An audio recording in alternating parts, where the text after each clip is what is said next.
Our Unified Bank Nailers profile is forward Matt Alfaro. And Matt, you're coming off of a nice weekend individually. First off, your first pro goal on Saturday night in Indy. Who was your first phone call or text message after the game on Saturday night? It was probably from my mom, and then my aunts just congratulating me and saying good job, which was it was nice to hear from them.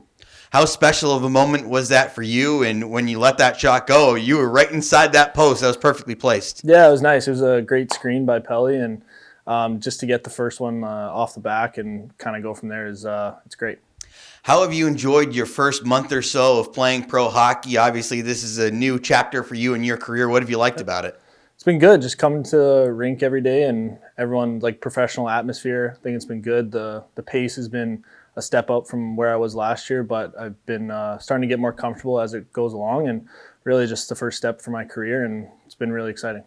You guys have spent a lot of time around each other, maybe a little bit more than you do in a traditional year. How is that done for trying to form bonds and really getting a chance to know each other well in the dressing room? It's been good. It's been all the guys seem to get along, and with us living all really close together, it's like you said, it creates that bond really quickly, and I think everyone's come together nicely.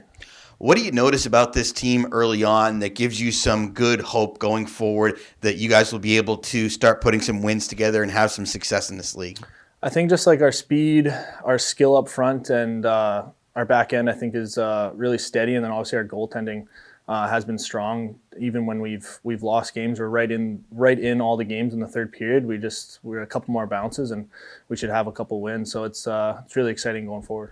You see a lot of the Indy Fuel, and I'm sure you're going to get tired of seeing them really fast. But 3 games in, when you see a team that frequently, what happens out there on the ice? Does it get really chirpy? What kind of happens that starts to get things to boil over a little bit? Yeah, you can kind of tell from last game compared to our home opener when we played them. You can kind of see guys are getting in each other's faces a little more, starting to talk on the ice and starting to give it to each other. It's almost like playoff series, right, when you play each other that frequently. So I think going forward, we just need to be on our toes and give it right back. Do you notice that the level of play is very similar? They've had 1-goal games every game they've played. You guys have had all but one goal game. It seems like the competition level is very close. Yeah, like you said, it's been really close every game, and I think they're a really good team, and obviously we match up well against them, and we're right there, right on the cusp. So I think next game we just need to worry about the third period and getting over the hump. You come from a background that I think more and more players are starting to go in the ECHL. You played in Canadian University. What did that do for your career and ultimately helping you now as opposed to turning pro, say, when you were 2021? It gave me a bridge to bridge that gap in between pro hockey and coming right out of major junior. And coming out of major junior, I had a scholarship waiting for me, and I decided to use that scholarship and have an education to back up on, and I'm still in the process of completing that education even here with online school. But I think the program was great, and UFC, University of Calgary, did a lot for me in developing me. If I came here right out of junior, I don't think I'd be the player I am today. So with that whole process, I think it worked out well.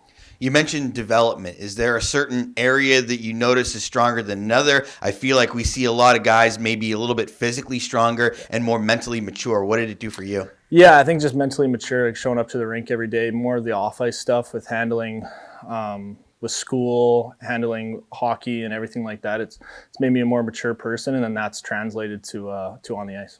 What'd you study in the classroom? I'm a business major, and my concentration is finance.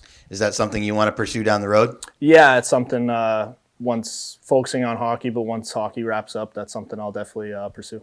It's New Year's Eve, so it's a Wheeling tradition to have the home game here. I know that you guys won't have a chance to really go out and do a whole lot, but do you have a traditional New Year's Eve go-to? Is there something you like to watch on television? Is there something that you like to do at midnight? What's the go-to? No, usually I'd be in the same boat playing a hockey game on New Year's Eve with juniors and stuff like that, and even sometimes on the bus. So I've never created a tradition, but it should be fun here on New Year's Eve.